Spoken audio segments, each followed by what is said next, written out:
Buen día.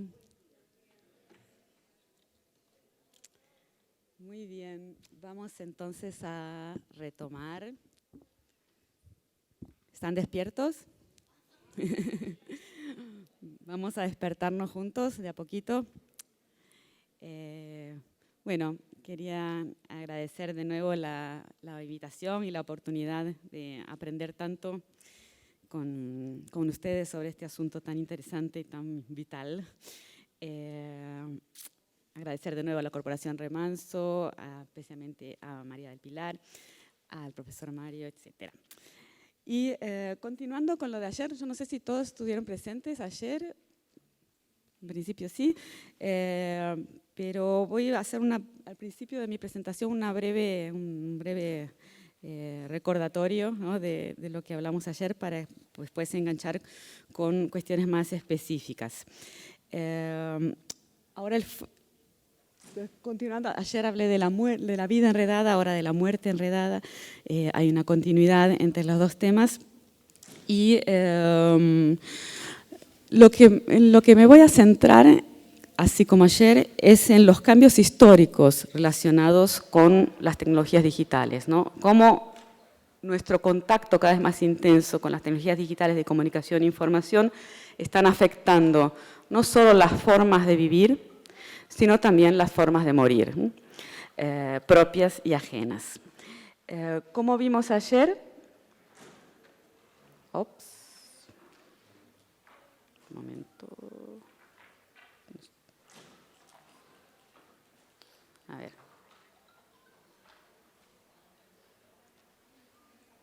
¿Sí? ¿Fue? Ok. Como vimos ayer, las tecnologías no son neutras, ¿cierto? Las tecnologías no son neutras porque son históricas, por lo tanto traen una marca de época, ¿no? Traen consigo una serie de valores y creencias que son históricas e inducen formas de usarlas. Y esas formas de usarlas son formas de vivir.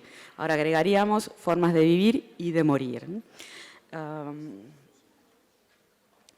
Hicimos esta comparación, ¿no?, entre las tecnologías analógicas de la era moderna, siglo XIX y XX, especialmente las relacionadas con la lectura y la escritura, lápices, papeles, cuadernos, escuelas, bibliotecas, etcétera, cartas, diarios íntimos, por un lado, ¿no? Y por otro lado, las tecnologías contemporáneas, las actuales, siglo XXI, tecnologías digitales, internet, computadores y sobre todo teléfonos celulares que son tan emblemáticos, ¿no?, de nuestros modos de vivir, porque tienen cámaras, pantallas y acceso a las redes todo el tiempo y en cualquier lugar. El fenómeno que nos interesa es este, ¿no?, que nos hemos compatibilizado con estas tecnologías digitales, móviles, portátiles, de uso individual, y al mismo tiempo en que nos compatibilizamos con ellas, estamos, ¿no?, descompatibilizándonos de estas otras que fueron tan importantes para el proyecto modernizador del mundo, con las escuelas, con las bibliotecas, con los museos, con toda una serie de instituciones modernas que marcaron el planeta, ¿no?, a partir de la influencia de la cultura occidental y moderna en el siglo XIX y buena parte del XX, prácticamente el siglo XX entero. Pero en muchos sentidos, al descompatibilizarnos con esas tecnologías analógicas, estamos dejando de ser así, ¿no? Estas imágenes que evocan los cuerpos modernos, siglo XIX y XX, ¿no? Dejamos de ser así, dejamos de vivir así, estamos dejando de vivir así para vivir de otra manera, y también estamos dejando de morir como ellos morían, para morir de otras maneras.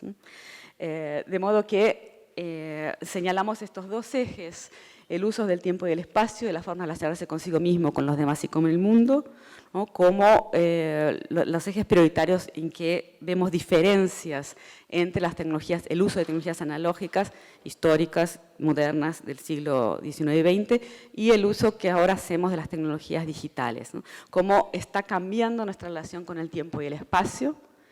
Piensen que el tiempo es una figura fundamental para pensar la muerte, vida y muerte, ¿no? Entonces, nuestra relación con el tiempo y el espacio está cambiando, el espacio también, ¿no? La idea de ilimitado, que estuvimos un poco, tiempo ilimitado, horizonte temporal ilimitado y horizonte espacial ilimitado, ¿no? Las redes no tienen límites. Y por otro lado, las formas de relacionarnos, ¿no? Con nosotros, con los demás y con el mundo, ¿no? Para lo cual, obviamente, la muerte también está ahí como un componente fundamental de la vida. Vimos que las tecnologías digitales nos llevan a performar, ¿no? Convocan cada vez más aspectos de nuestras vidas cotidianas a ser visibles, a realizarse en la visibilidad, en contacto con mucha gente y de forma cada vez más visible, más aspectos de nuestra vida se hacen visibles, hay un horizonte incluso de visibilidad total. Todo debería ser visible y aprendimos muy rápidamente en una década o dos como máximo, a pesar de que hay toda una sedimentación histórica anterior que posibilitó un suelo para que se desarrollara esto, aprendimos a vivir de esta forma, visibles y conectados en todo momento y en cualquier lugar. En ese proceso vimos esta transformación de lo que antes llamábamos intimidad, ¿no? Esa noción moderna de una esfera muy valorada de la vida por los sujetos modernos inspirados por la cultura burguesa, el ethos burgués, se ha transformado en algo visible, ¿no? Algo mostrable. No solamente puede ser mostrado, que antes no podía, sino que cada vez más debe ser mostrado. Debemos compartirlos con los demás para obtener respuestas, gratificación, legitimación, repercusión, ¿no? Usando también esa terminología que es del orden del espectáculo, del marketing, etcétera, y que atraviesa la dinámica de las redes sociales. Un componente importante de toda esta transformación. Por lo tanto, esa dinámica tan importante para los modos de vida modernos, siglo XIX y XX, esta separación entre dos esferas diferenciadas de la existencia, mutuamente excluyentes, definidas una por lo que la otra no es, opuestas y al mismo tiempo complementarias, esta dinámica también se ha visto afectada y sacudida, ¿no? La intimidad que pertenecía muy claramente al núcleo del espacio privado se hace visible, o incluso aspectos que antes se consideraban los más privados, más íntimos de la existencia, por lo tanto los menos mostrables, como la sexualidad, la desnudez, los afectos, se hacen mostrables. Y también muchas cuestiones relacionadas al sufrimiento, el dolor, la enfermedad y la muerte, que formaban parte de la intimidad y del espacio privado, también se hacen visibles y compartibles, ¿no? Compartimos a través de las redes sociales y no solamente, ¿no? Todo el sistema mediático en general.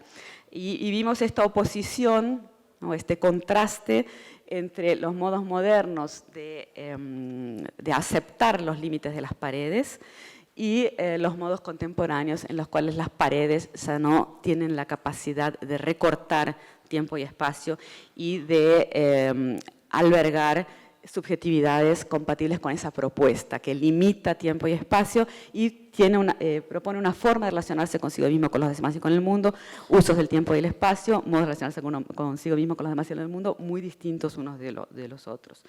Entonces esto es lo que vimos ayer, ¿no? Como base a lo que vamos a continuar ahora. Vimos que en la época contemporánea vivimos una tensión o una serie de conflictos entre esta propuesta que sigue vigente en muchas instituciones que permanecen, como por ejemplo esta en la que estamos ahora, un auditorio, la situación escolar, universitaria, etcétera, que tiene esta misma propuesta, sigue presente, sin embargo está atravesada por las redes y por nuestros modos de ser y vivir que ya funcionan de esa manera. Por lo tanto, les cuesta aceptar los límites espaciales y temporales y toda otra serie de características que se daban por hechas o por dadas en la era moderna. Vimos que eso afecta a todas las instituciones modernas, ese conflicto, esa tensión entre la lógica de las paredes, por un lado, moderna, y la lógica de las redes, contemporánea, afecta a todas las instituciones modernas. Aquí vemos algunas de ellas, ¿no? La escuela, la cárcel, el hospital, el hogar, el cine, el teatro, etcétera, consultorio, y también las instituciones relacionadas con la muerte, con los rituales de muerte típicamente modernos. Velorios, entierros, cortejos, luto, la tumba, ¿no? La pared, la lápida. Vemos que hay elementos de ese tipo también, ¿no? Paredes, piedra, materia, lápidas, tecnologías analógicas, ¿no? Podríamos decir en sentido amplio, materialidades. Y ahora los rituales se están transformando, ¿no? Por ejemplo, las cremaciones abundan, ¿no? Una suerte de desmaterialización, de virtualización. el cuerpo, la materialidad del cuerpo se evita, las paredes, las tumbas, lo material, la piedra también se siente como demasiado pesado, ¿no? Se evitan ese tipo de metáforas, de rituales, de alusiones, ceremonias más discretas, más expeditivas, más virtuales, ¿no? Incluso más inexistentes, ¿no? Como evitando mencionarlas, mucho menos enfáticas, digamos así. Y buena parte de los rituales también se han digitalizado, ¿no? Y ocurren en las redes sociales, por ejemplo, las redes sociales de Internet. Hay varias alternativas, digamos así, posibilidades de expresar el sufrimiento y comunicarse con los otros y compartir el dolor de la muerte en las mismas redes sociales como Facebook, Instagram, etc. Muy básicamente podríamos decir que cosas que ya se dijeron ayer y que probablemente hoy van a ser profundizadas, como que muchos usuarios de redes sociales han muerto, muchos van a morir también, la gente se muere todo el tiempo. Entonces hay muchos usuarios de las redes sociales que ya están, millones de usuarios que ya murieron. Muchos de esos perfiles siguen allí, no se han desactivado, no se han dado de baja.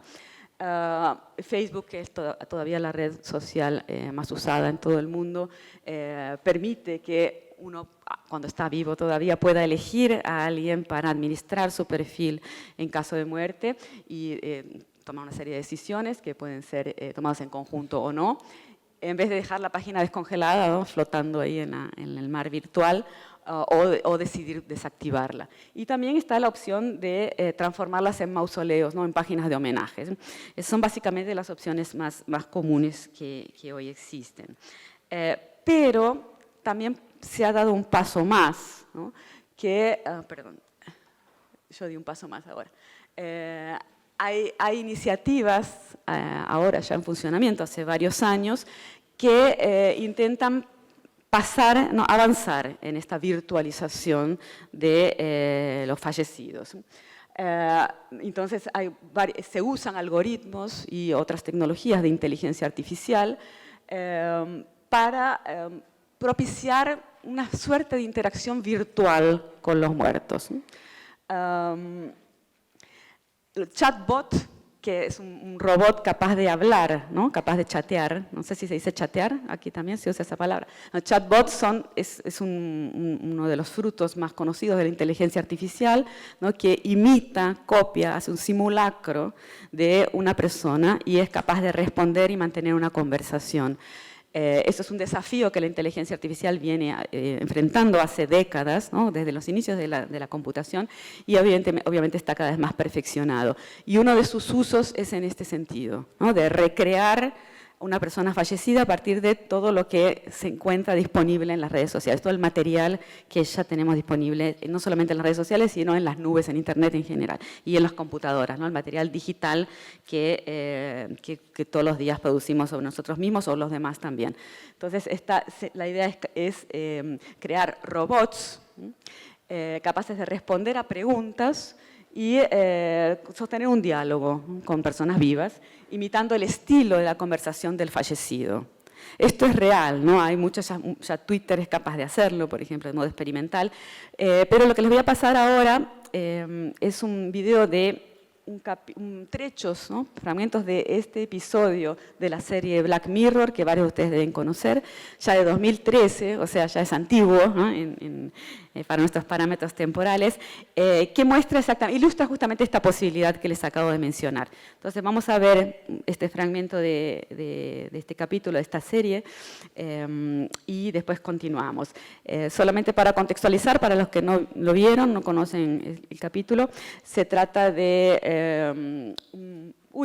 todavía no. No, pero un segundo, un minutito, solamente para presentar el problema en qué se basa el enredo.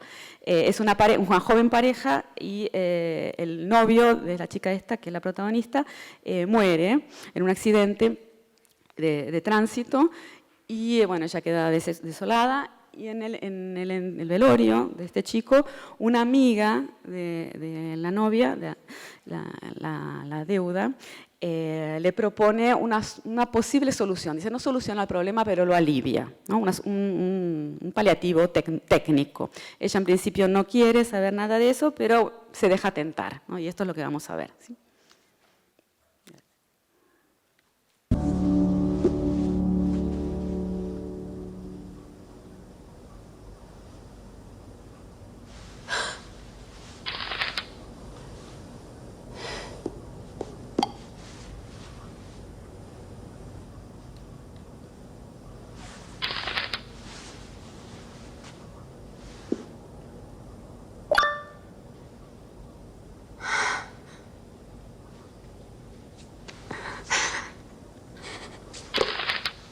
I don't care what it is. I don't want it. It's obscene to use his name. His name, for God's sake.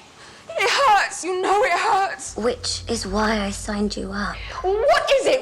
What is it? It's just... You click the link and you talk to it. You talk to it.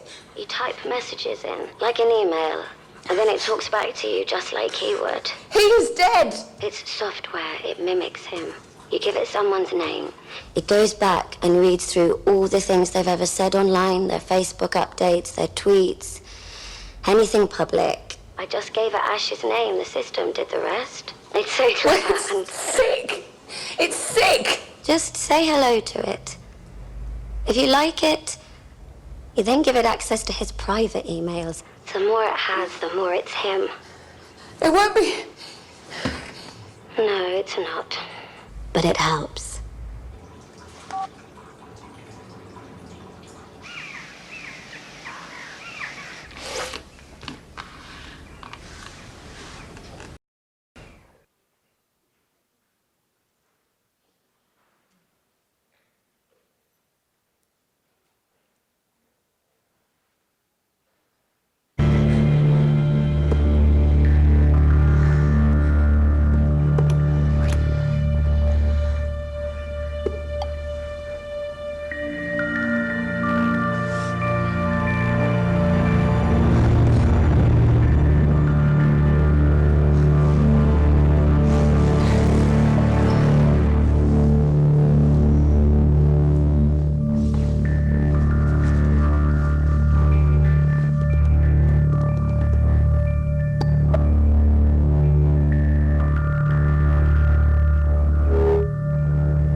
Esto está en inglés, ¿se entiende? O sea, aparece, ¿no? ¿Eres tú? Claro que soy yo. Solo vine a decirte algo. ¿Qué?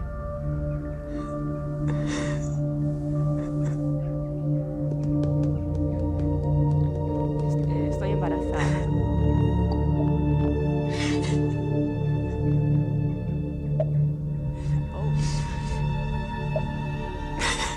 Entonces voy a ser papá.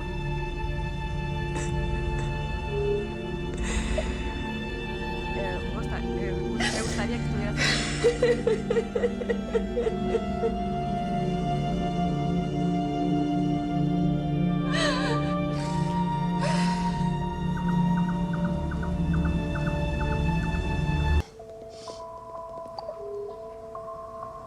Me gustaría poder hablar contigo.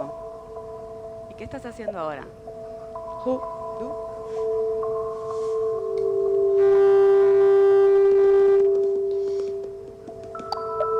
Quiero decir realmente hablar.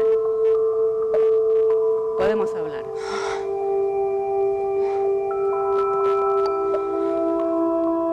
¿Cómo?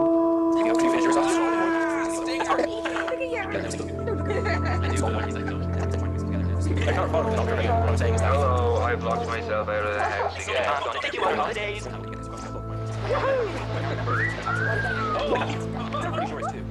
are you going? So I'm going to meet your friends. Hello, I'm no good at birthday presents. I love you. Say something. Yeah.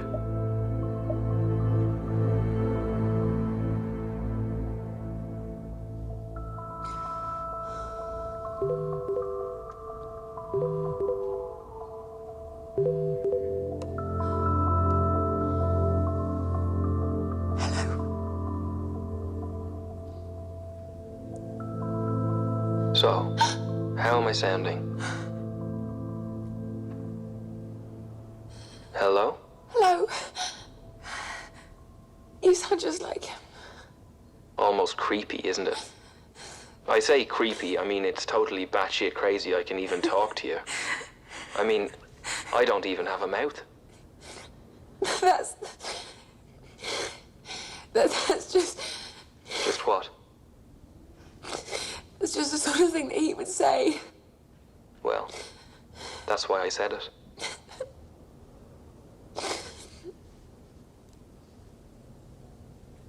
I think I'm going mad. I won't tell anyone if you don't. You're not crying, are you? Sorry. You always said that I look weird when I cried. Did I? I sound like a right sick fuck. Yeah, you were. You were. But in a good way. Yeah. In a good way.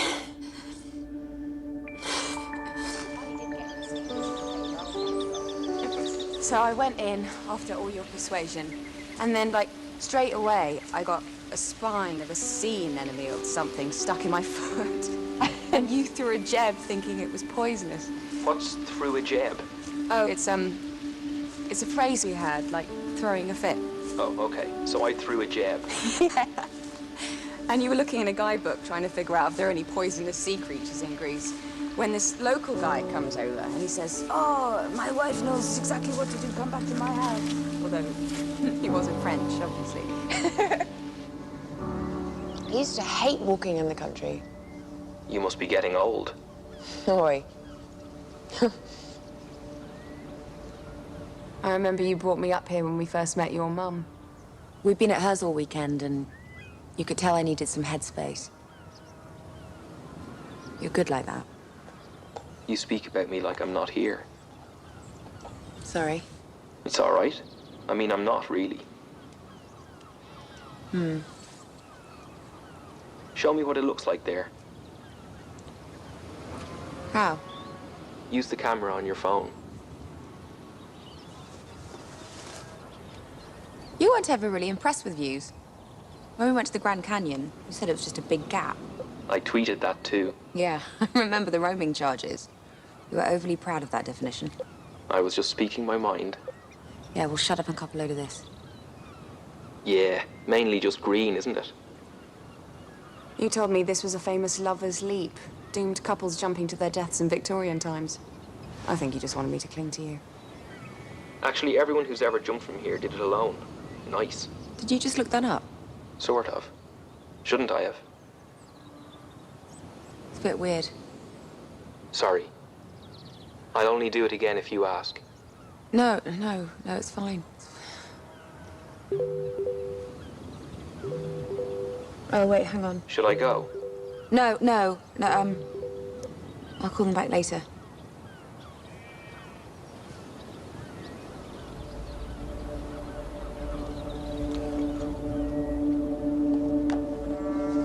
I'm gonna go and see if I can make friends with these cows.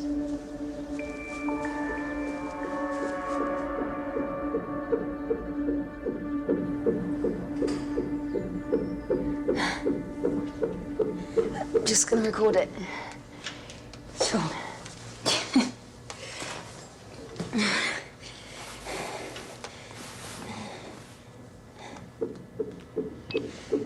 Okay. That's okay. Wait, hang on, here it is again.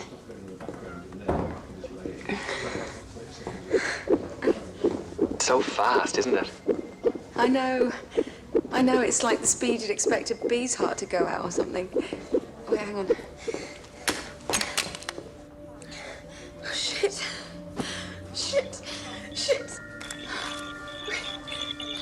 Ash, hello? Ash. Hello? Bueno, sigue, pero ahí dejamos Volvemos a la... Sí, perdón, les recomiendo que la vean porque realmente es muy interesante a los que no la vieron, o reverla, ¿no? Solo les voy a decir una cosa que bueno, ella se desespera, obviamente, porque lo vuelve a perder al romperse el teléfono, pero después se le explica que se tranquilice porque él no está en el teléfono, él está en la nube, por lo tanto nunca se va a perder.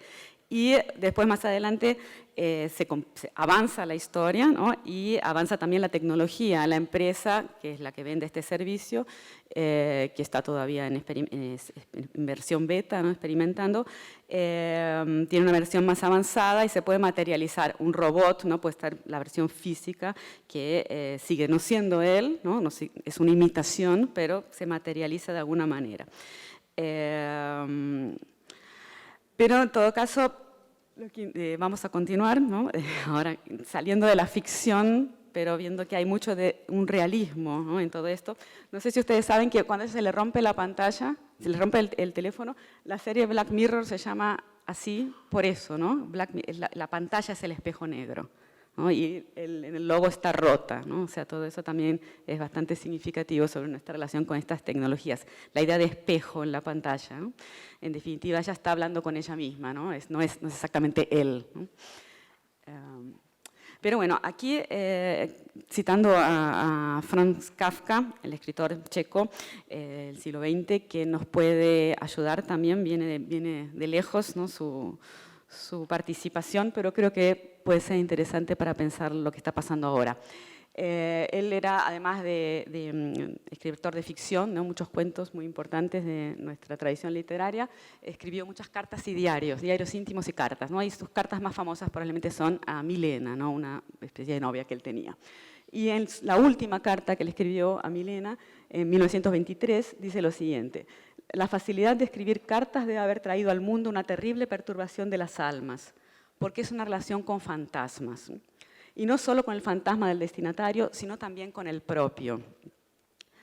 Después del correo, la humanidad inventó el telégrafo, el teléfono, la telegrafía inalámbrica, o sea que los fantasmas no morirán de hambre, pero nosotros sucumbiremos. Bueno, estamos en 1923, ¿no? O sea que en esa enumeración que él hace podríamos agregar muchas otras tecnologías, ¿no? El teléfono celular, el Black Mirror, email, redes sociales, etc. En el sentido de que esa relación con fantasmas y nuestra propia condición fantasmagórica se viene intensificando, ¿no? Las tecnologías que nos permiten justamente operar en esta dimensión del espacio-tiempo ampliada, incluso las tecnologías analógicas como las cartas, ¿no? Ya propiciaban esa sensación de que el otro no era tangible, o podía no ser, ¿no? El otro podía no estar o no ser. Claro que eso se ha intensificado con los avances tecnológicos y sobre todo con el paso de la tecnología analógica a la digital, cada vez más virtualizada la presencia del otro, ¿no? Y cada vez más eventualmente inexistente. En el caso de Kafka y Milena, los dos existían, eran reales, ¿no? Y eran dos individuos concretos. Sin embargo, ya había algo de fantasmagórico en esa relación, ¿no? Había algo de irreal, digamos así, ¿no? De no carnal. Aquí vamos a ver otro caso, también analógico, muchos lo deben conocer, es una ficción, Cyrano de Bergerac, una obra de teatro del siglo XIX, 1897, que se han hecho varias versiones en cine, incluso creo que de las más recientes es una con Gérard Depardieu. Bueno, esta obra de teatro presenta un caso que también pueden interesarnos en el sentido de lo fantasmagórico, porque básicamente el enredo, la trama, consiste en que el personaje, Cyrano de Bergerac, que es muy dúctil escribiendo, ¿no? Se enamora de una chica y le escribe cartas muy bonitas, pero se hace pasar por un joven apuesto. Y ella se enamora del joven apuesto porque piensa que es él el que escribió las cartas. O sea que hay ahí una condición de fantasma. Aquí ya avanzamos un paso más. Ella realmente se enamoró de un fantasma porque piensa que es el chico y en realidad el que escribe, el cuerpo es el chico y el alma es del señor que es más viejo y no tan apuesto. De modo que ahí ya no es como en el caso de Kafka y Milena, que los dos son reales, concretos y aún así hay algo fantasmagórico. En este caso ya se complicó, ¿no? No está muy claro quién es el otro, ¿no? Es más fantasmático. Hay otro cuento que estuvimos conversando aquí en las bambalinas con los otros participantes, que un cuento de Cortázar, Julio Cortázar, llamado La salud de los enfermos, que también propone algo así. Hay una muerte en la familia, se muere el hijo de una señora, y los hermanos, para no preocupar a la madre, como este chico vivía lejos, recrean su vida en cartas, le siguen escribiendo cartas como si el hijo estuviera vivo, y esto no es algo temporario, sino que se posterga por años y años. De modo que también otra vez el fantasma, ¿no? El chico ahí ya murió, o sea, no existe el hijo. Sin embargo, persiste en la vida de la familia, sobre todo de la madre que cree que está vivo, en las cartas, ¿no? La relación con fantasmas.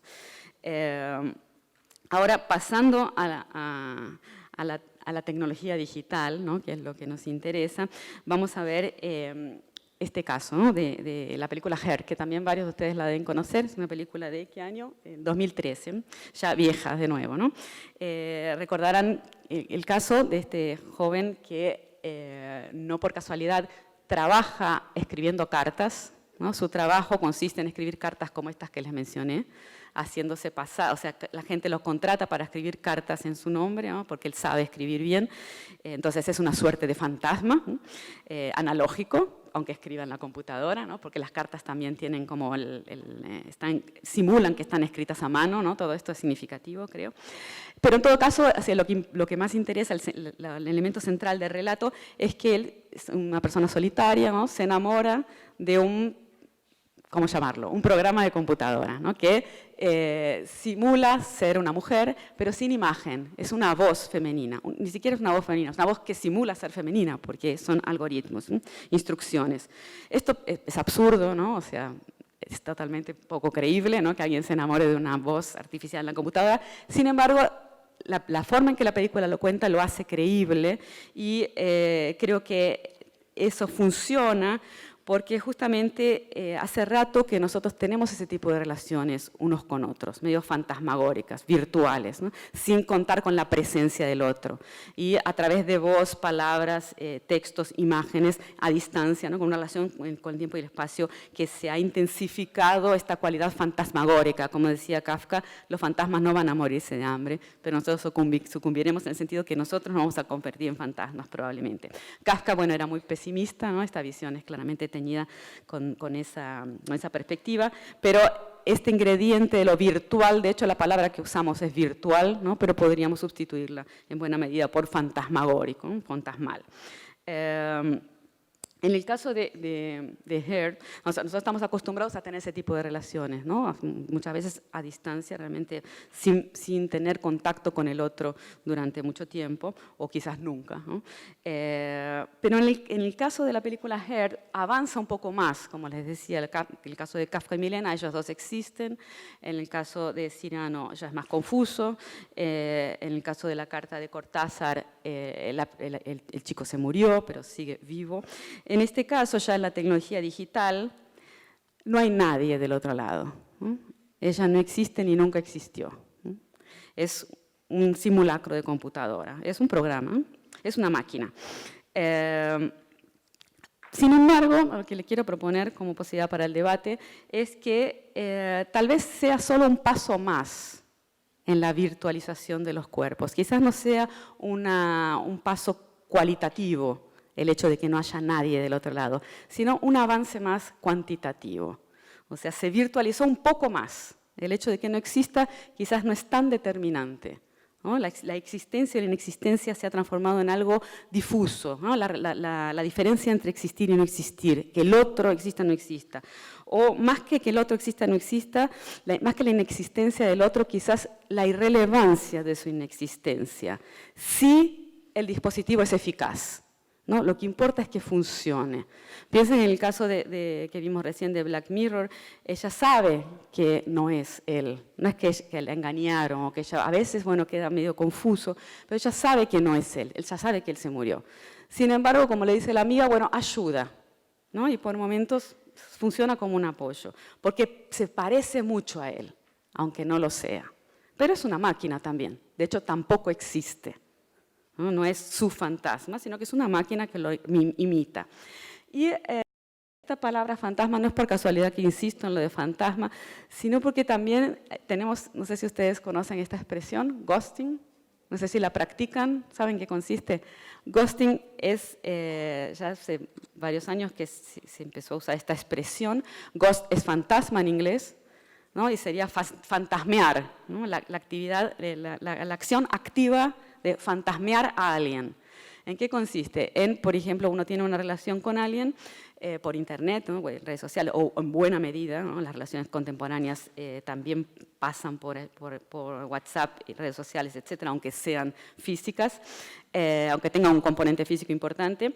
¿En qué consiste el ghosting? Consiste en no responder más a los mensajes, ¿no? O sea, se ignora a la persona, no se contesta más y llega un momento que la persona deja de insistir, ¿no? O sea, uno se transforma en fantasma para el otro, porque uno fantasmeó al otro. Entonces, ghosting ya es una tarea, ¿no? Que solemos hacer y tal vez varios de ustedes incluso la hicieron, pero no sabían que se llamaba así, ¿no? Ahora ya tienen un nombre para ponerle, ghosting, o se lo han hecho, ¿no? Si ustedes tal vez han sufrido ghosting alguna vez.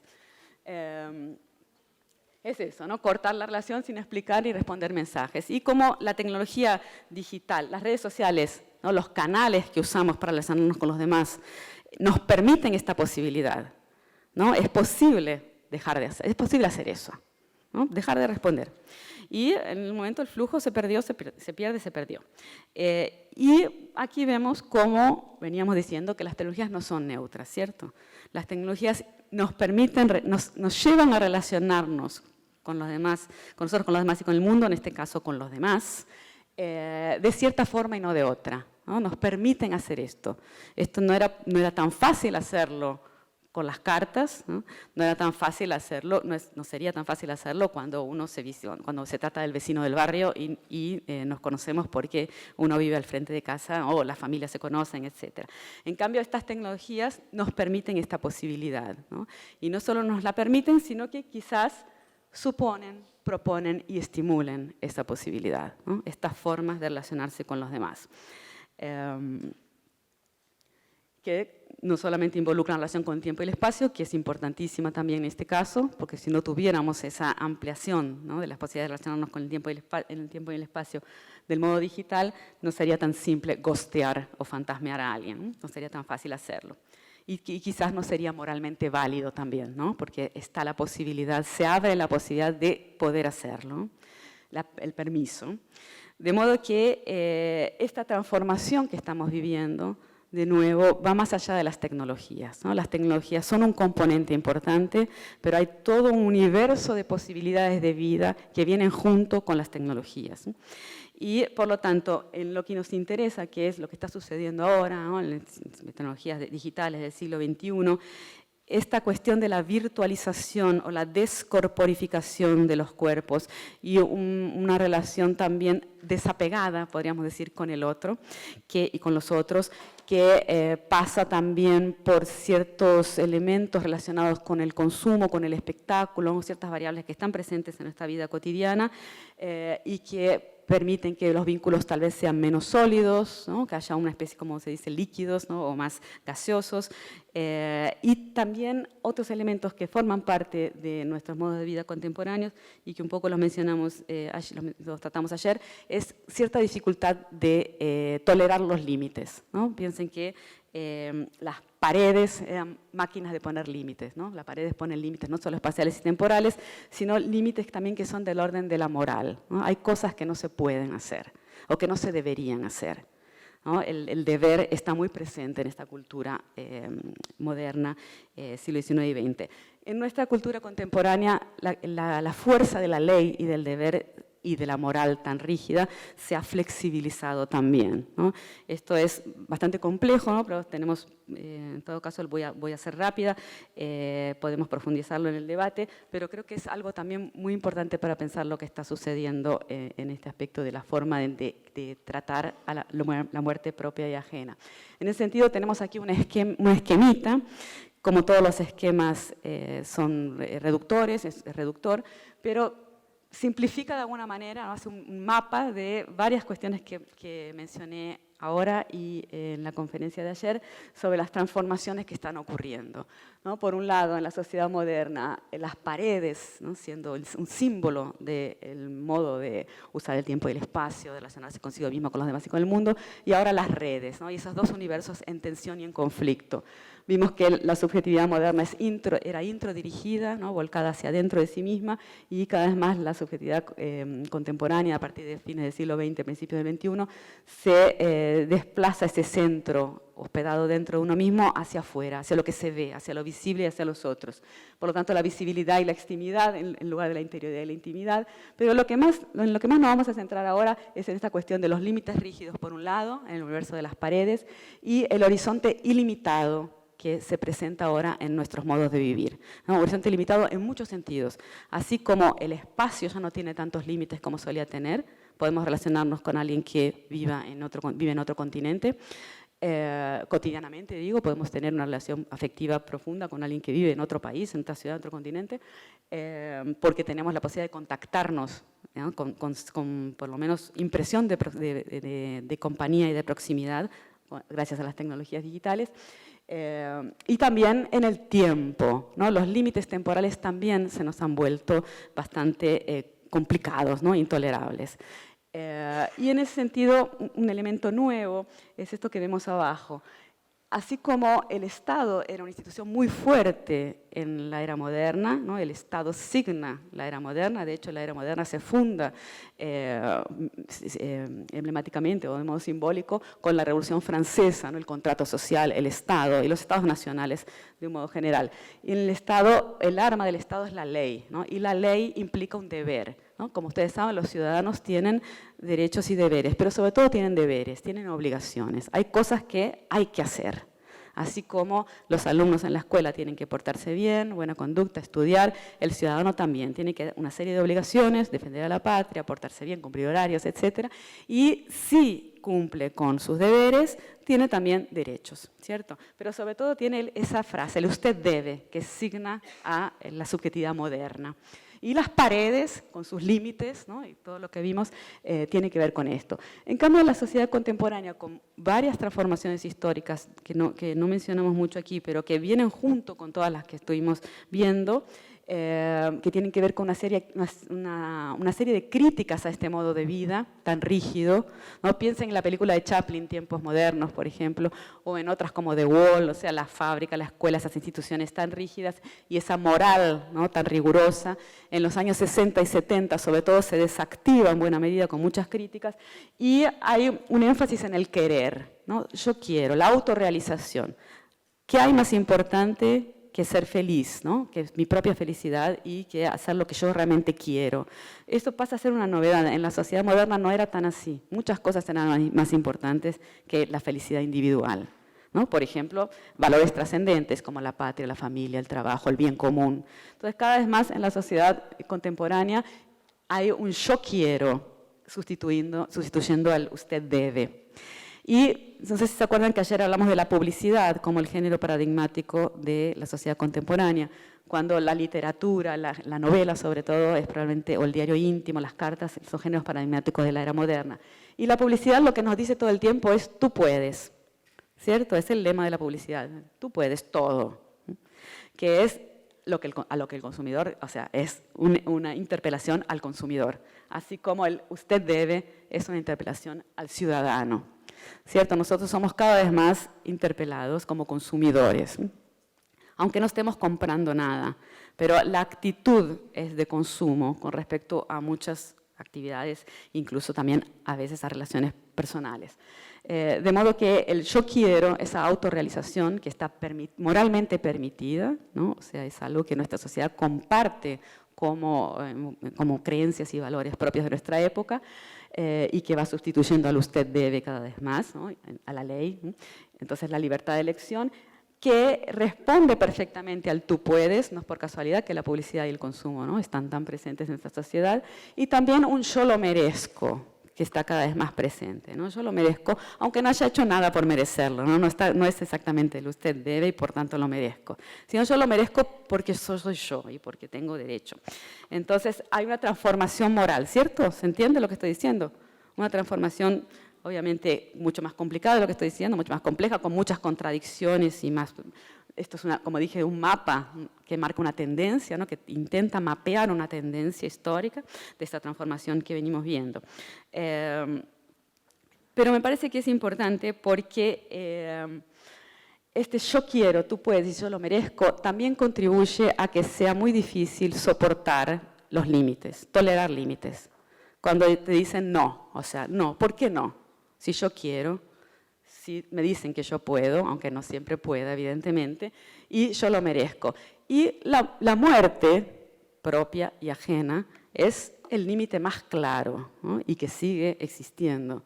Entonces, tolerar ese límite, admitir que ese límite existe y tratar con ese límite de una forma saludable, ¿no? Se nos ha vuelto más difícil. No es casual que esto esté sucediendo, ¿no? Y de allí las tecnologías que permiten esta suerte de ilusión de continuidad post-mortem, ¿no? Una forma de tratar de entender por qué inventamos las tecnologías que inventamos, ¿cierto? Estos dispositivos que evitan la pared, ¿cierto? Evitan la piedra, la tumba, el cuerpo muerto, ¿no? Y que hacen una ilusión de virtualidad, incluso con una estética de nubes, ¿no? de realidad, de virtualidad, que parece ir un paso más, ¿no? En esta pequeña genealogía que les hice de las cartas de Kafka, pasando por Cyrano de Bergerac, por el cuento de Cortázar y, bueno, Her y Black Mirror, ¿no? O sea, no es tan ficción, ¿cierto? O sea, y no es por casualidad que inventamos las ficciones que inventamos, ¿no?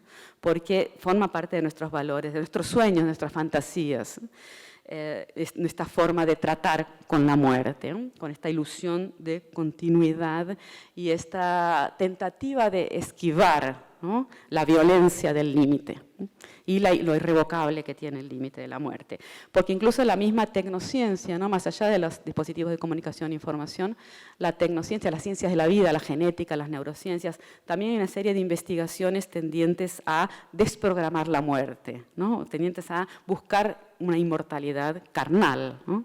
Desprogramar las tendencias genéticas a tener ciertas enfermedades y en última instancia también la posibilidad de la vida eterna, ¿no? Está en el programa tecnocientífico contemporáneo. Hay mucho dinero invertido en eso y está como un mito tal vez, pero está allí, un mito que supuestamente es realizable, ¿no? Esto no era pensable hace algunas décadas, ¿no? Vienen junto con todos los avances de la biología molecular, las neurociencias, la genética, etc. Entonces, para esto les voy a mostrar un ejemplo que me parece bastante claro de esto que les digo, sobre la clonación de mascotas, ¿no? En el ámbito de las mascotas es más pensable, todavía es más tolerable moralmente, pero eso no significa que no sea tal vez de aquí a un tiempo pensable en el caso de seres humanos, ¿no? Clonar. Entonces, esta es una noticia que salió hace poco, este año, ahora, este mes creo, en el New York Times. Y la muerte de su gato lo dejó devastado, así que lo clonó. Así que lo clonó me parece bien sintomático, ¿no? O sea, bueno, se murió el gato, límite, se murió. ¿Qué hago? No soporto que el gato se haya muerto, entonces lo clono. Es una solución, ¿no? Como diría el personaje de Black Mirror, ¿soluciona? Bueno, no, porque el gato se murió. O sea, este no es el mismo gato porque ese se murió, no se lo puede resucitar. Pero se lo puede clonar, se hace una copia. Y esa copia la compro, eso también es importante, ¿cierto? No es una magia, así que de repente voy a un medium místico que lo resucita de alguna manera, sino que compro una copia hecha por científicos, ¿sí? Y vendida por una empresa. Entonces el caso de Garlic, que es este gatito chino, ¿no? El finado, se llama el primer gato clonado de China, es una señal más de que esa nación china se está convirtiendo en una potencia en genética y en el incipiente negocio de clonación. Estamos hablando del gato, como decía, puede ser un perro también, pero podrían ser niños, ¿no? Podrían ser seres humanos también. Se muere un hijo, no soporto, lo clono, compro otro, copiado, idéntico, supuestamente, ¿no? O sea, ahí está nuestro mito tecnocientífico. Y esta nota me pareció que tenía, o sea, seleccioné algunos fragmentos porque me parece que resuenan, ¿no? Tienen una resonancia interesante para pensar nuestra relación con la muerte. Cuando este señor chino vio que su gato Garlic estaba muerto, recordó que había leído un artículo sobre la clonación de perros en China, así que decidió hacer lo mismo con su mascota. Garlic es irreemplazable para mí, ok, que se murió, ¿no? Comentó Juan, quien le pagó unos $35.000 a la empresa Sinogene para que por primera vez hiciera este proceso con un gato. O sea, no solo se compra, sino que como ven no es barato, ¿no? Por ahora, por lo menos. No dejó descendencia, el gato no tiene hijos, así que solo podía clonarlo. O sea, solo podía clonarlo también es interesante. O sea, es la única opción que tenía. No es hacer el duelo, por ejemplo, enterrarlo, hacerme la idea que realmente murió, procesar todo eso y eventualmente después tener otro gato, ¿no? En este caso, él solo podía clonarlo, es la única opción posible, ¿no? El límite de que se haya muerto es intolerable. Se espera que intolerable e inaceptable, ¿no? Y el mercado nos ofrece opciones. Se espera que durante este año el mercado nacional de las mascotas en China alcance los unos cuantos millones de dólares, por lo que ese país se ha convertido en un fuerte competidor de otros países que ya están haciendo esto, ¿cierto? Esto no es novedad. La noticia es sobre el primero en China.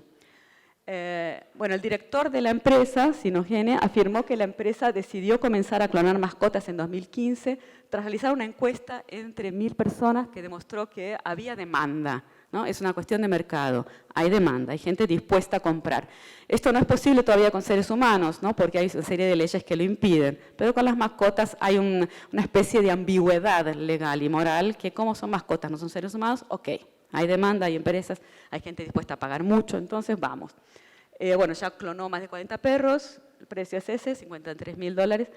El esfuerzo que realizó Sinogene durante un año para clonar un gato fue motivado por investigaciones de mercado que demostraron que los gatos están cobrando cada vez más popularidad en China. O sea, vale la pena clonar gatos, ¿por qué? Porque hay un mercado para ello. Pero claro, el dueño de la empresa dice que no tiene mascotas y me pareció interesante también por qué, ¿no? Los gatos y los perros necesitan mucho cuidado, ¿no? Como la gente, ¿no? En general, pues, da mucho trabajo, entonces mejor comprar y vender. Esta práctica satisface las necesidades espirituales del dueño, necesidades espirituales también me pareció interesante, y aumenta la felicidad. Comentó un profesor, ¿no? Que estudia estas cosas. Y ahí explica, hay una demanda en el mercado, entonces ¿cuál es el problema? ¿Cierto? Hay una demanda en el mercado, la gente quiere comprar, hay gente dispuesta a vender, ¿cuál es el problema? Me parece que hay toda una filosofía aquí, ¿no? Hay una declaración de principios morales que son típicos de nuestra época. ¿Y esto por qué también? Porque en el caso de Black Mirror también es un producto lo que ella compra, ¿cierto? Tanto el chatbot como la versión más desarrollada que van a ver o que vieron, que es cuando se encarna, ¿no? O sea, bueno, no es exactamente carne, sino plástico, siliconas o lo que sea, gana cuerpo, pero también es un producto. Ella es una empresa la que lo vende porque hay demanda, ¿no? Hay demanda, entonces, y sus necesidades espirituales y la felicidad se ve aumentada, ¿no? Como diría el profesor de recién chino. En el caso de Her, también es un producto, ¿no? Él se enamora de este software, el software es un producto, él compra ese software porque hay demanda, ¿no? Después, bueno, no le voy a contar el final de la película, o sea, se desilusiona, las películas tienen eso, ¿no? El final no es tan feliz porque, bueno, cuando uno compra y vende productos se puede desilusionar también, ¿no? No está garantizada la satisfacción, como dice la publicidad, que miente, ¿no? Y estos también son productos, ¿no? Tendemos a olvidarnos esto a veces, pero todos sabemos, a nadie se le escapa, que son empresas, ¿cierto? Facebook, Instagram, Tinder, etc. Y no solamente son empresas, sino que son las empresas que dominan el mundo, o sea, las empresas más grandes que existen hoy y que más dinero ganan, ¿no? Entonces son empresas. Y entonces cuando hacemos esto, también estamos comprando productos, ¿no? Todo esto está atravesado por la lógica del mercado. Comprar, vender y, en fin, todo esto que vimos en este esquema. De modo que, ya estoy terminando, ¿no? Para lanzar el debate, creo que la propuesta de esta presentación es más un disparador de cuestiones, ¿no? Que yo misma me pregunto y que me pude preguntar de modo más profundo a partir de la invitación a esta conferencia.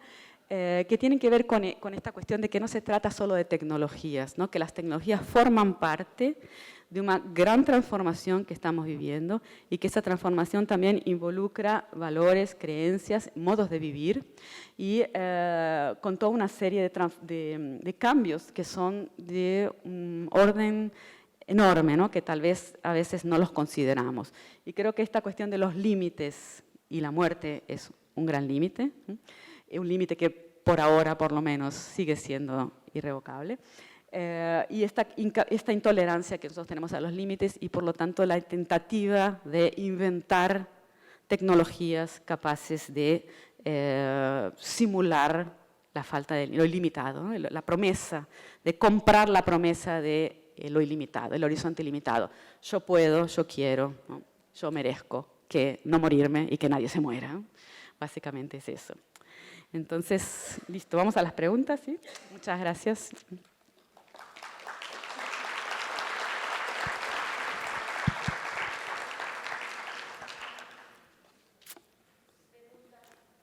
Ah, sí, me olvidé de algo muy importante, agradecer a Valentín por el video que me prestó y la ayuda técnica por el Black Mirror. Yo soy incapaz de hacer eso, tengo límites.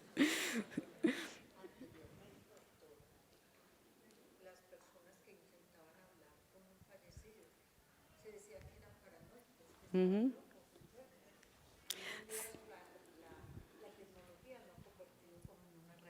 Sí.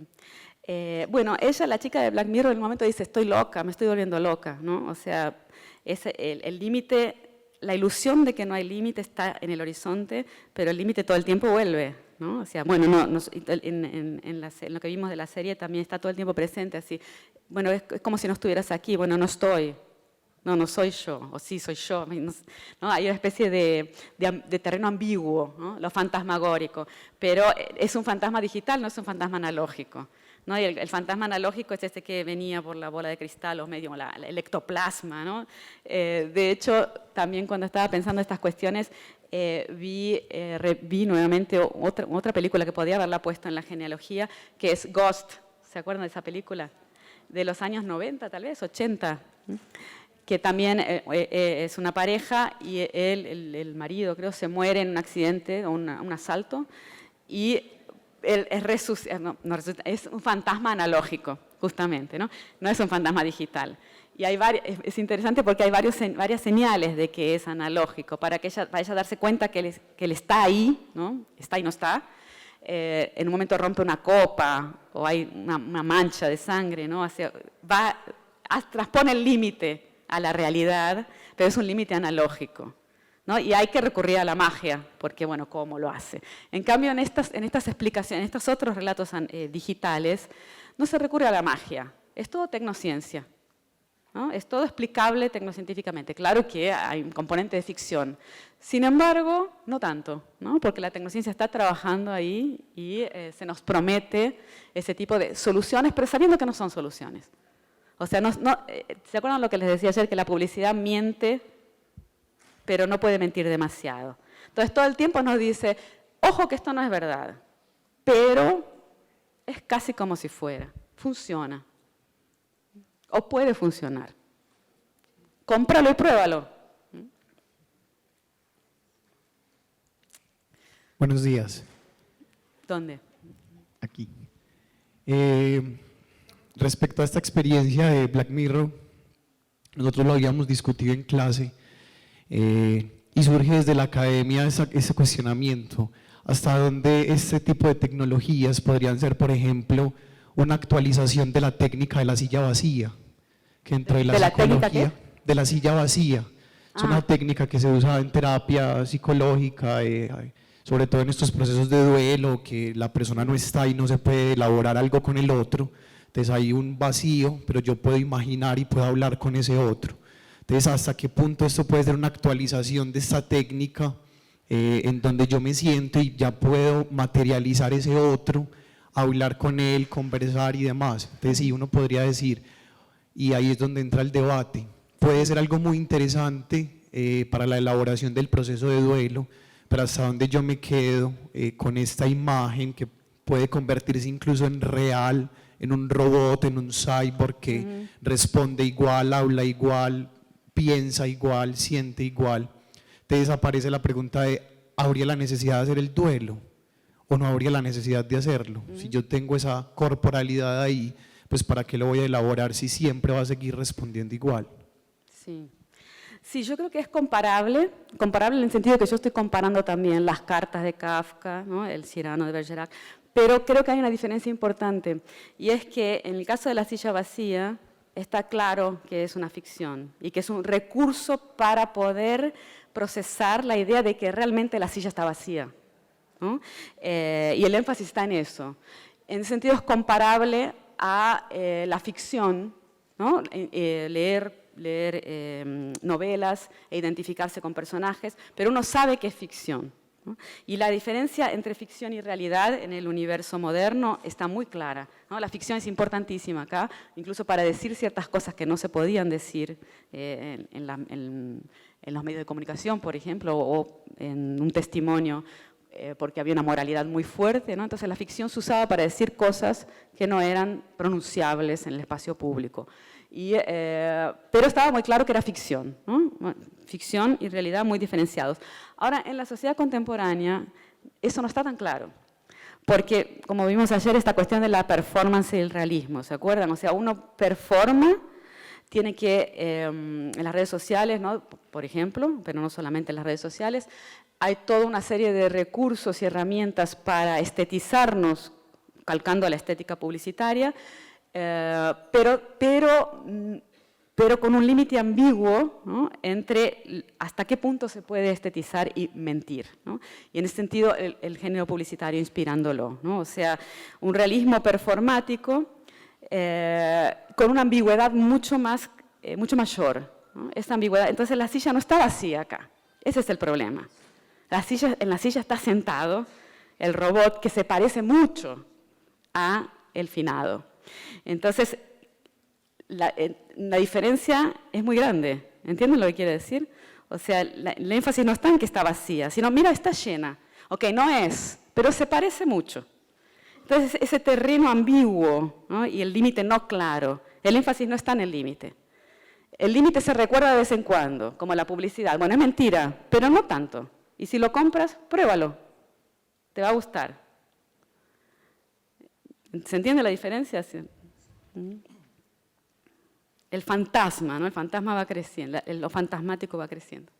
Dime. Buenos días. Sí. Somos y estamos en un mundo de vida material, ¿cierto? Y estamos en pleno siglo XXI y creería que, y con tanta tecnología que hay en este momento, la pérdida del ser querido o de algo material, se podría decir que el ser humano trataría de mitigar ese dolor volviendo esa cosa o ese ser querido lo más parecido posible. Nosotros los seres humanos nacemos con 5 sentidos: respiramos, sentimos, olemos, miramos. ¿Qué pasaría? Pues lanzo preguntas también. ¿Qué pasaría si el ser humano naciera sin esos 5 sentidos o naciera solamente con 2 sentidos? Porque nosotros nacemos y acostumbramos a ver a esa persona, pero ¿qué pasaría si la persona nace sin esos 5 sentidos? ¿El duelo sería distinto? No sé, no sé, la verdad que no sé. Pero ¿en qué sentido me preguntas eso? Como vivimos en este mundo material y nosotros nos acostumbramos también a mirar a esa persona, a sentir a esa persona. Sí. Pero también sé que hay seres humanos que nacen sin mirar, sin oír, y que su madre simplemente lo tiene, lo acaricia. ¿Qué pasaría si esa madre falleciera? Ese dolor o esa pérdida de su madre sería distinto a uno que tiene los 5 sentidos. La verdad que no sé responderte eso. Pero en todo caso, así lo que me puede resonar, que yo puedo responder a eso, es que si tuviéramos solamente el sentido de la vista, si todos tuviéramos solamente, sería más fácil, ¿no? Sería más fácil clonar, ¿no? Hacer un robot. Ahora, tanto, aunque nos falten algunos de los sentidos, esos 5 sentidos, la materialidad corporal está, ¿no? Aunque uno no escuche o aunque uno no tenga capacidad de sentir olores o gusto, existe la materialidad corporal, el físico. Entonces tú dices, simplemente la madre, no es simple, ¿no? Hay una complejidad gigante y ese es el gran paso, ¿no?, que la tecnociencia está intentando dar, de la materialidad, ¿no? Porque en la virtualidad es más fácil, el chatbot, o cuando se hace carnal, ¿no?, intenta copiar la carnalidad, pero la tecnociencia está queriendo eso también, el gato clonado, ¿no? Lo vemos ahí. Si el gato fuera ciego, sordo, etcétera, también se lo podía clonar con esas características, ¿no? Creo que no, en ninguna medida deja de ser humano o gato porque no tiene o porque una característica u otra. No sé si entendí la pregunta. Si soy capaz, que soy simplemente incapaz no solo de responderla, sino de entenderla. Pero creo que en todo caso la tecnociencia está ahí en esa lucha por intentar, la tecnociencia aliada al mercado, ¿no?, porque la tecnociencia contemporánea está completamente aliada al mercado y a los medios de comunicación, lo que intenta es ofrecer soluciones a una demanda que está ahí, ¿no?, una demanda de sustituir, ya que fue inevitable la muerte, bueno, que me ofrezcan algo que sea más o menos, ¿no?, un sustituto. Pero en principio, como esta ambigüedad que decía, sin mentir, es un sustituto. Te estamos vendiendo y vas a tener que pagar el upgrade si quieres, ¿no? Es una cuestión de mercado. Pero mira, se parece mucho.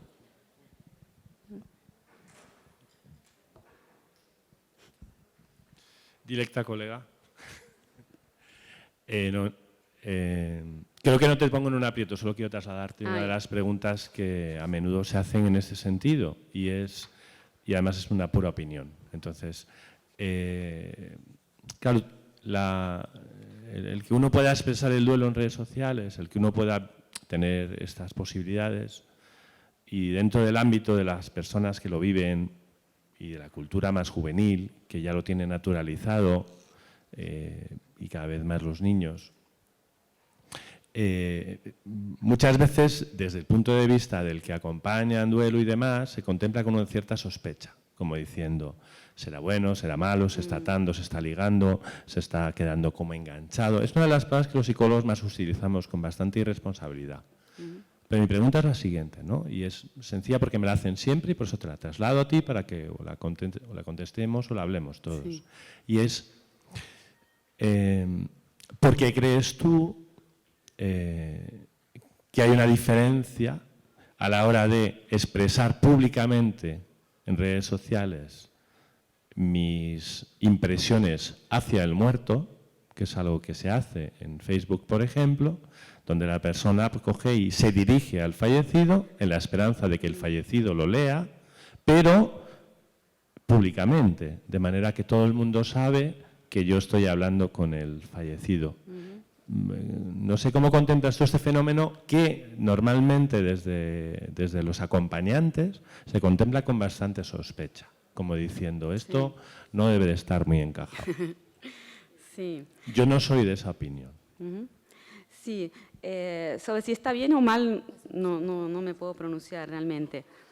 Pero sí, entiendo la pregunta. O sea, la curiosidad porque para nosotros que nacimos en el siglo XX, ¿no?, o en el XIX,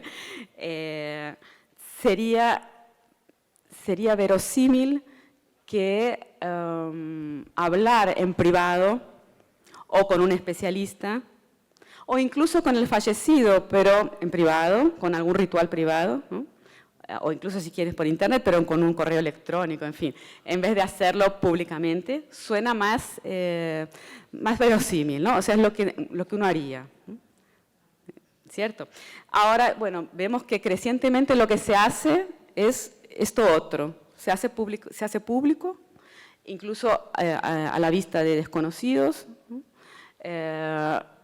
Y hay mucha dificultad en expresarlo íntimamente o en privado o en situaciones de especialistas, ¿no?, con el médico o con el terapeuta. Esto está generalizado, no es solamente en el caso del duelo, es una característica más de la sociedad contemporánea, ¿no? Y los que trabajamos en esta área, los que vienen pensando estas cuestiones, hacen una diferencia entre testimonio, que sería esto de hablar públicamente, contar mi caso, incluso aunque sean situaciones de sufrimiento íntimo, sí, que antes llamábamos íntimo, muy personal, que antes no se expondría porque justamente formaba parte de la intimidad, pero toda una tendencia a exponer públicamente ese tipo de experiencias, ¿no? Experiencias personales, y eso sería el testimonio, que está en auge ahora, ¿no? en la sociedad contemporánea.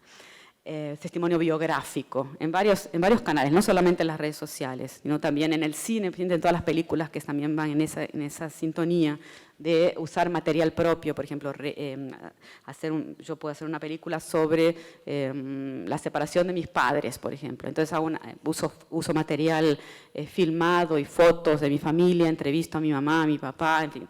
Hay películas de ese tipo que antes hubieran sido impensables, ¿no? Se hubiera recurrido a la ficción, justamente, ¿no?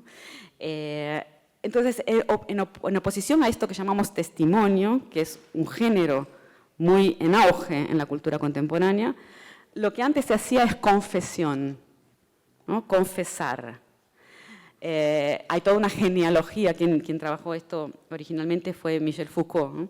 El filósofo francés. La genealogía de la confesión se origina en la confesión católica, confesar al padre, al cura, ¿no?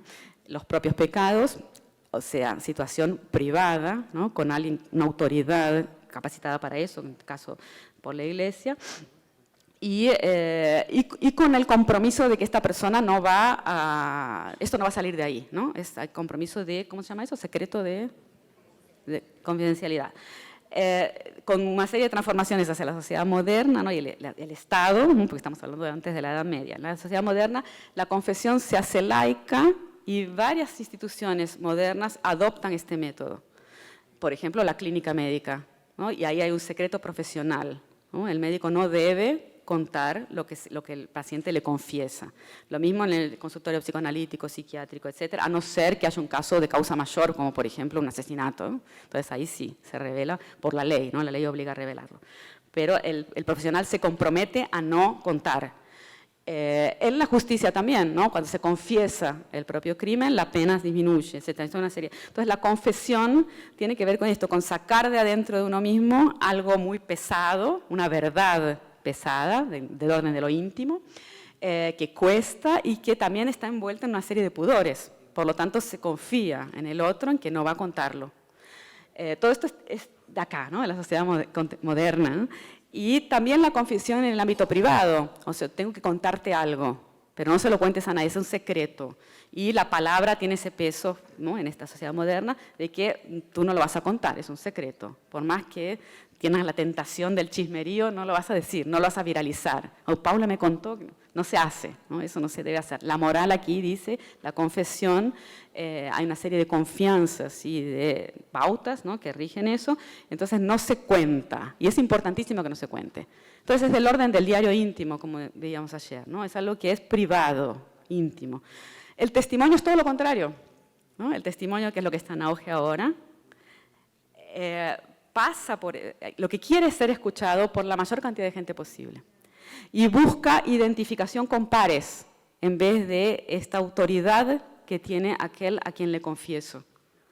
Entonces Foucault se refiere al poder pastoral, ¿no? Al peso que tiene la figura en la sociedad moderna, aquel que tiene una capacidad de responder a lo que yo y que es él. Sea porque es el cura, sea porque es el médico o el juez, o porque es mi amigo, ¿no? O alguien, o mi padre, alguien a quien yo le tengo confianza y sé que es una relación íntima. El testimonio es muy diferente.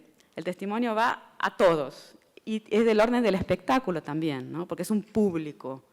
Pero también ese público, yo espero que el público me dé algún feedback también, ¿no? Que le guste o que me diga, a mí también me pasó, o qué bien que lo contaste, tenemos que compartirlo. Eso se verifica en un montón de instancias en la contemporaneidad.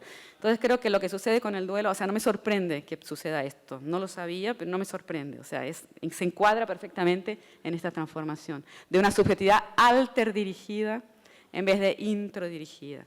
La confesión es típico de este cuadro, el testimonio es característico de esta otra situación.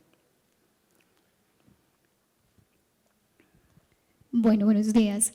Un poquito como pensando en lo que planteaba el compañero acerca de los sentidos, pues es bueno recordar que lo que trabajamos de hecho en el proceso de duelo es la relación, más allá de los sentidos. Es cómo me relacioné con esa persona independiente si la podía ver, no la podía ver, si la tocaba o no la podía tocar. Entonces, ¿Cómo? el tema… ¿Cómo? Perdón, ¿puedes repetirlo? Ok, señora? pensaba un poco en el tema de los sentidos que el compañero Sí, planteaba, y lo que nosotros trabajamos en el proceso de duelo es precisamente la relación, más allá de esos sentidos. Lo que hace que un duelo sea distinto al otro es cómo se relacionó esa persona con ese quien falleció, ¿cierto? Sí. Independiente si la ve, si no la ve, si la toca. Por eso un poquito como respondiéndole a él frente a ese tema de si hay personas que nacen y no pueden ver, pero aún así se establece relación y aún así hay un proceso de duelo frente a la muerte. De hecho, incluso en estas nuevas tecnologías lo que intentan es precisamente plagiar o copiar esa relación. Si vemos en lo que mostraste más o menos en Black Mirror, fue eso. Más allá de que pudiera verlo, pudiera sentir sus palabras y la manera en que se estaba relacionando con él, ¿cierto? Entonces, un poquito como para responder Sí, a eso. es un clon, ¿no? Un clon, sí, un Claro, plagio. pero- Plagio es eso, una imitación, un clon. Sí. Claro, un muy producto. enfocados, están muy enfocados en las nuevas tecnologías, que la relación permanezca. Y Eso. yo creo que eso es lo que genera que la persona siga ahí Sí, todo el sí. tiempo. En realidad ella no compra al novio, ella Ajá. compra la relación. Exactamente. Ahí es donde también viene una pregunta que quizá ahorita con el doctor Valentín podamos resolver, y es qué pasa con ese tema del cuerpo, porque es muy paradójico que nosotros, por ejemplo, acá en Medellín haya mucha tendencia a la cremación, pero al reemplazo de ese cuerpo de otra manera. Eso. ¿Sí? Eso es Exacto. muy paradójico. Quiero cremarlo inmediatamente. Un No es tan proceso- paradójico, me parece. Sí, bueno, habría que pensarlo un poquito. Ajá. Pero quiero inmediatamente hacer un servicio directo con cremación, no quiero velación, no quiero nada, pero Sí. necesito de alguna manera reemplazar ese cuerpo con otras cosas. Quizá ahorita en el tema de la ritualización lo podemos pensar. Sí. Sí, yo decía que no lo veo contradictorio porque justamente lo veo relacionado. O sea, cremar es, bueno, no quiero ver el cadáver, la lápida, la materialidad, la silla vacía, ¿no? La pared, el límite, esto sucedió, es así, ¿no? Y entonces resuelvo rápido este problemita, ¿no? Que es el hecho de que el cuerpo está ahí muerto, y se me ofrece la posibilidad de un sustituto. Todavía no tan bueno, ¿no? O tal vez nunca, pero en principio cada vez mejor, ¿no? Y con el cual puedo, de alguna manera, ¿no? Vivir como vivía antes, ¿no? Sin tener que procesar esta pérdida y que mi vida se transformó para siempre.